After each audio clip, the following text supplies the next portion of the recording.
Hey everybody, we're back today with my Voron 0.2 printer and what I think should be a fairly simple mod. I want to try to make the process of loading and unloading filament a little bit easier for myself. Because I didn't build the version of the printer that has the screen on the front, right? I don't have a way here at the printer to start the heat up process for the print head so that I can load and unload filament. I have to connect to the web UI either on my phone or my computer to do those things. And so I'd like to have a button here on the printer itself to start the filament load and unload process. And if you remember, the way that the filament enters the printer is back here on the back corner through this foot piece. I found an alternate foot piece over on printables.com, and I'll leave a link to that listing down in the description of this video if you're interested in finding that. And what that part does, I've printed it out already, is it's basically a drop-in replacement for that foot. So it still has the filament inlet here, and it passes through to where we're going to put our PTFE tube coupler over here. The difference with this one is on the back side right here, there's a little button, and you can put a physical switch in behind the button. We'll have to take that out at some point during this video because I've got to wire it up, but I've slid it in there just for testing for now. And so you get this nice clicky button. I don't know if you can hear that or not, but it's a nice little satisfying click on this button. And we can wire that in then to our control board and hook up some Klipper macros to, initiate the filament load and unload procedure based on whether there's currently filament being sensed by the filament sensor. We can either load or unload, or I've got a new macro that I'm going to try out later on in this video that actually does a full swap. So it unloads the filament, then waits for you to put new filament in, and then loads it automatically just from one click of this button. So we're going to see if we can get that working today. For me, what I've got to do first, though, is disassemble this printer enough to get this foot piece out, right? And so I think that that's going to require quite a bit of work. I'm going to have to take the back panels off, probably take the bottom panel off as well. So I'm going to get to work on that and get this all disassembled so that I can get this foot piece out of the way. And then we'll see if we can drop this other one right in its place and wire everything up and get it working.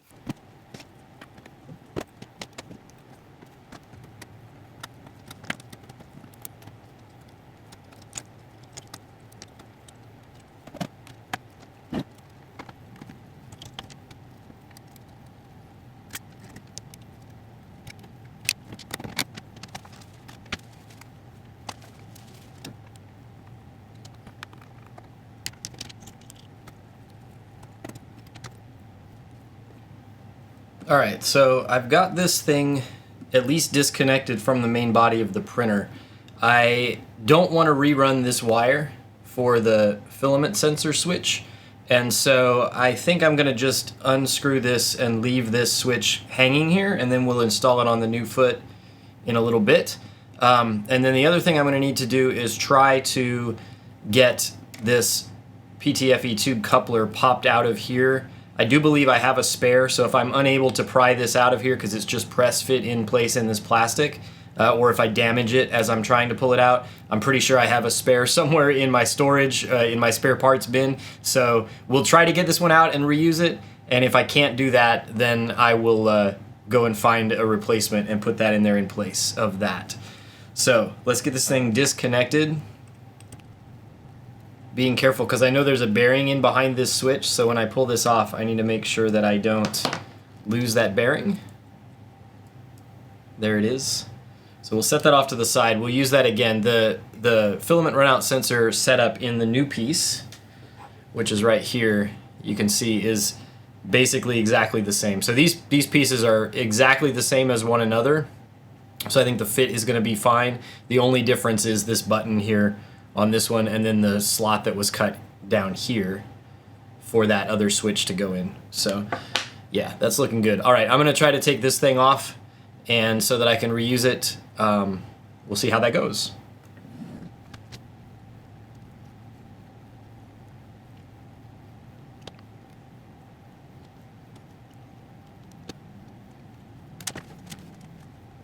All right, that worked. Let's see, this goes in here. Yeah, that extra black plastic part popped off, but if I snap that back in place, I think we're good. So we got this out intact. We can reuse it. If you were wondering, this this thing here, this tool is a plastic model part separation tool. So if you come from the world of 3D printing and not the world of model building that I also spend some time in, you might not have seen this before, but this is a part separator that I use for my Gundam model kits. And it worked great for helping to pry that out. We damaged the edge of this plastic printed part just a little bit, but we're not going to use it again, so that's fine. Yeah, so this should be fine. We can now press fit this in place here. I'm not going to do that quite yet because it looks like I need to put heat set inserts down on the bottom here, and then I think there's one somewhere on the side. Yeah, right there as well. So I'm going to go find 2 heat set inserts, get my soldering iron, and go ahead and do that. And while I've got my soldering iron out, I'm also going to pull the physical switch out of this little tray here that slides in. I'll show you that when we reassemble it later, but I'm going to take this out of here and we'll solder 2 wires onto this switch so that we can use those to hook it up into our system in a little while. So I'm going to go grab my soldering iron and we'll do those 2 things and then we'll continue on. Okay, so I got this disassembled again. Since you haven't seen this yet, I'll just show you this printed foot came with 2 parts. One is the foot itself, and the other is this little sort of flat tray piece. And it's got these 2 little bumps here that fit right into the holes on our switch, right? So this holds that in place, and then you can slide this whole assembly down into this opening here, and it creates a alignment for the switch to line up right behind this push button. So with that out of the way, let's go ahead and do the heat set inserts first. So I will heat up my soldering iron. I already have the tip on here that came with the LDO kit that is great for doing these heat set inserts. And just for your information, I'm heating my soldering iron to 340 degrees, which I found, at least for me and the plastic that I use here, is a good temperature. So this is obviously ABS is what these are printed in. It requires just a little bit of force and patience to wait for this thing to heat up to get the brass insert to the right temperature to fit into here and to press down in place. But I don't want to overheat the soldering iron and have these things go in too quickly, because then it's easy to, insert them too far and not get things aligned just right. So 340 degrees, for me at least, does seem to be the correct temperature. So we'll get both of these in place, and then I'm going to have to turn the soldering iron off and let it cool down so that I can swap out the tip back to the regular soldering tip. And then we'll put the wire onto our switch. Alright, that looks good. So while that cools down, I'll show you, I dug through my spare parts bin again, and I found this wire. It's 3 wires and we only need 2. I don't remember what this was from. It looks like just an extension for something, and I'm not using it anymore. And so the 3-pin JST connector on this end, even though we only need 2 of the pins, is the right size to fit into the space on the SKR Pico that I have in mind to put this. And so I'm going to take the middle pin out. We'll just slide this out here. And I'll probably actually take all 3 of them out, because I think I want to use the red and the black wires and not the yellow. But I will leave the pins crimped on here because they'll slide back into the connector no problem. I brought my crimping tool with me here, but it turns out I'm not going to need it. Yeah, so I'll slide these out and take this off for now. Then we'll just snip this end off, and I will solder the red and the black onto the outer 2 of the 3 pins that are on this switch here. And so as soon as my soldering iron finishes cooling down so that I can switch out the tip, we will do that. Alright, I'm going to cut this other end off of here and just use the full length of these wires. I held it up to the back of the printer, and I think this length will work okay for reaching from down at the foot to up where it needs to go. And so we're just going to strip these and solder them into place.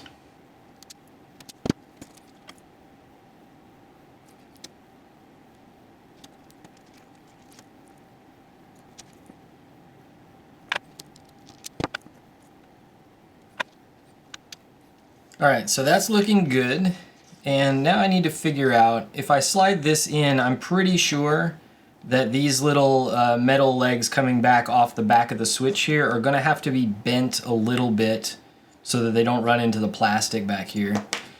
So I'm just going to kind of test fit this briefly here to see how much clearance I feel like those wires are going to have. Yeah, especially this one, the black one here, is going to have to bend a bit, I think, to make sure that it will fit in there.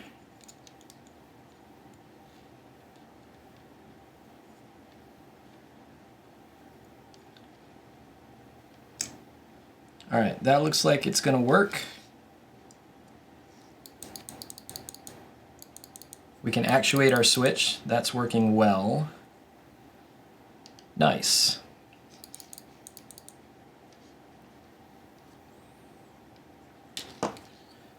Alright, so we press fit our coupler back in here.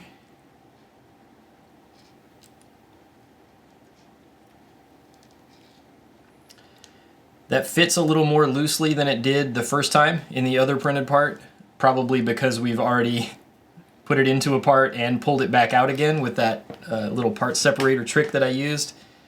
But it still does feel like it's in there tight enough, and it's nice and straight, so I think we should be fine there.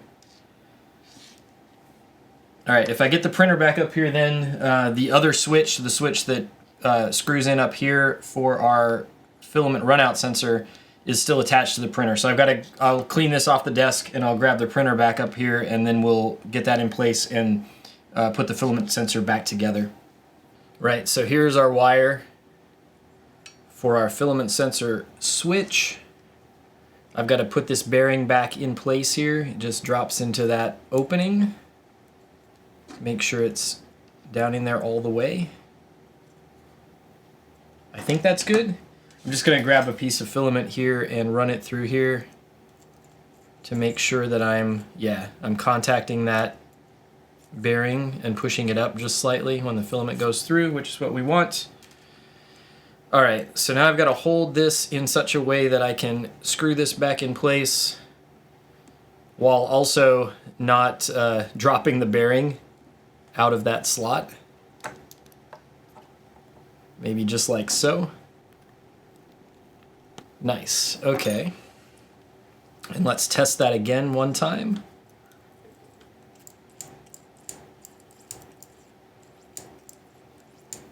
Yeah, that seems good. I can hear the switch engaging. And so now what we should do is press that back into place and then see if our foot will fit back in place of where the other one was that we took away. As I said, it should just be fine, right? Because it seemed like that it was exactly the same size and dimensions. I did notice on the printables page for this mod, the original author, and I forget his name. I should have noted that. So I apologize to whoever it was that I forgot to mention you here, but thank you for your mod. Anyway, they mentioned in the description on printables.com that this version, the R1, the 0.2 R1 version of the foot, they hadn't printed and tried. They probably have an older V0 version. So I can confirm this one sure seems like it fits and is perfect. So yeah, if you're watching this video, the person who designed this, it fits, if you didn't know that already.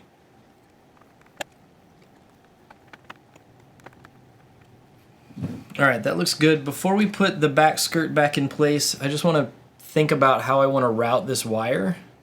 And I think the answer is I just am going to bring it straight up to the board because it is just barely long enough. So I don't have enough extra slack, unfortunately, to run it through any of these fancy plastic wire channels that we installed.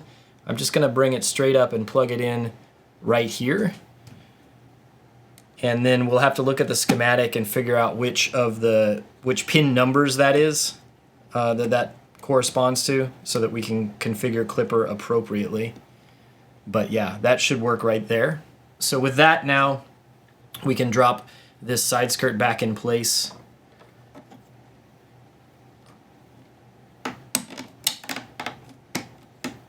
and attach that back. And then we should be good to go. Button everything back up, and then we'll jump over to the Klipper config and adjust that, and then test out the switch. Alright, so I've got the printer plugged back in and turned on. So let's do a couple of tests here. Let me get you a view of the web UI that I'm seeing on my computer screen. And I think the first thing I want to do is just make sure that the runout sensor still works. So down here we have the filament runout sensor status. It's showing empty right at the moment. If I reach over here and grab some filament and start to feed it in here, when I hit the switch, we should see that that switched to detected, yes, and empty and detected. All right, so that is looking good for the runout sensor. That's not anything new here. That's just a check to make sure we didn't break anything. So that is looking good. Next, let's go take a look at my config for the filament loading and unloading procedure. So here's what I've done here.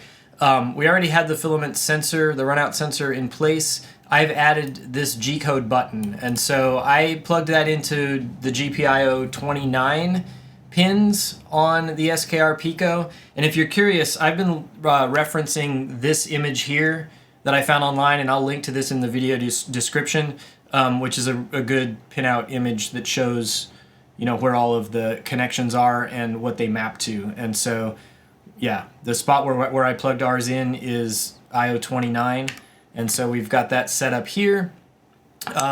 We don't want to do anything when we press the button, but when we release it, we want to just call this swap filament macro that I'll show you in a minute.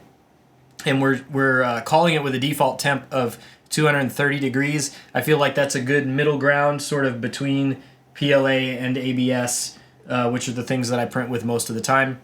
So the way that this works is we have a load filament macro that came from the original LDO settings config that we loaded in from them when we built the printer. I have not changed this one much at all. So what it does is it does a conditional home. So if the printer hasn't homed yet, it'll home everything. It moves the print head to the front. I did change the colors for the little logo on the Kirigami bed, so it turns to orange while it heats up to our requested temperature, which for us is going to be 230. Then it changes to purple, and it does the load of the filament, so it loads and extrudes some things. And then it turns the logo off, and it cools the hot end back down.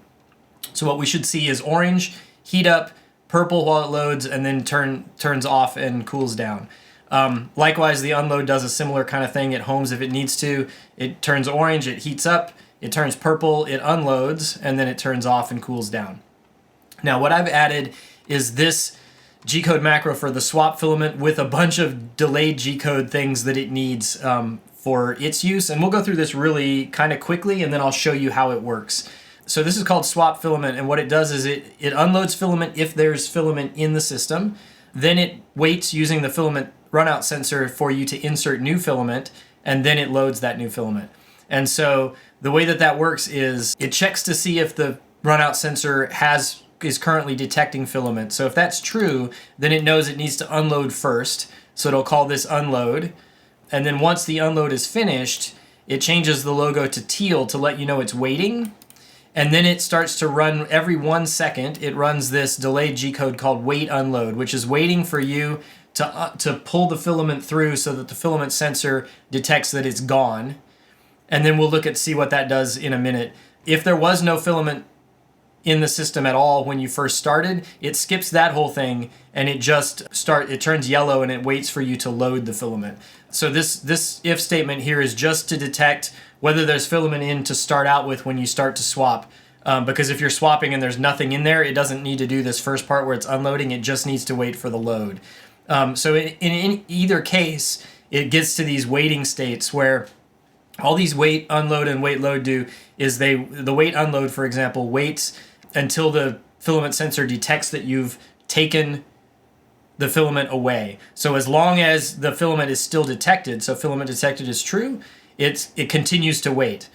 Once the filament detected is not true anymore, that means you've removed the filament, then it does the next thing, which is to wait for you to load new filament. Then in wait load, it's waiting until the filament senses that it's there again, and then it moves on to the next thing, and then that thing is perform load, which is this here, which sets the extruder temperature and loads the filament again. And so I hope that makes sense. You can read through it.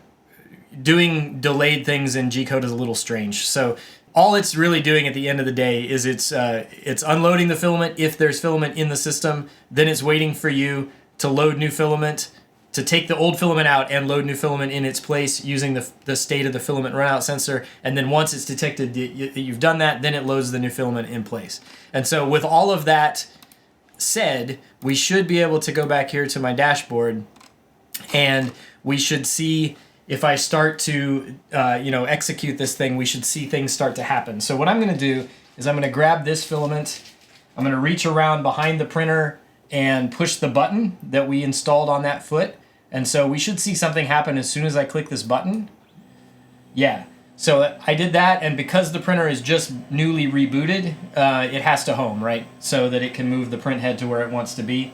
So we'll let it do its homing setup here. All right, and now it's turned yellow because we didn't have filament in the system, so it's waiting for us to load filament. So I'm going to go ahead and feed this through. And as soon as it detected filament, you'll see here it on the front turned green, and then it should turn orange as it starts to heat up the extruder, or the hot end, I guess. In the meantime, I'm just feeding the filament up through the tube, so it's gotten up here to the top at this moment. Now we can watch our temperature graph start to go up as it's heating to the 230 degree target. And then once it gets there, I'm just going to make sure that I continue to put a little bit of pressure on the filament, kind of pushing it into the system so that the extruder gears will grab it here when it starts to load in.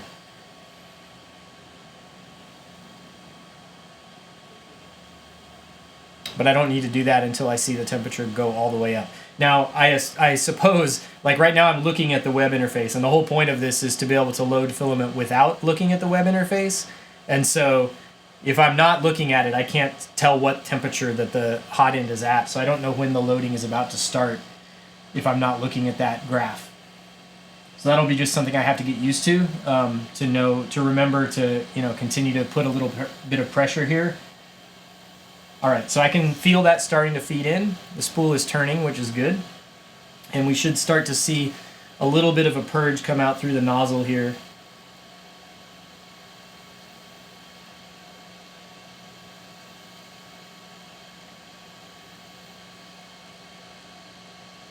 All right, and then it turns the bed logo off, and it should be cooling down the nozzle, which again, I can look at the graph on the web interface and see whether that's happening. It looks like it is.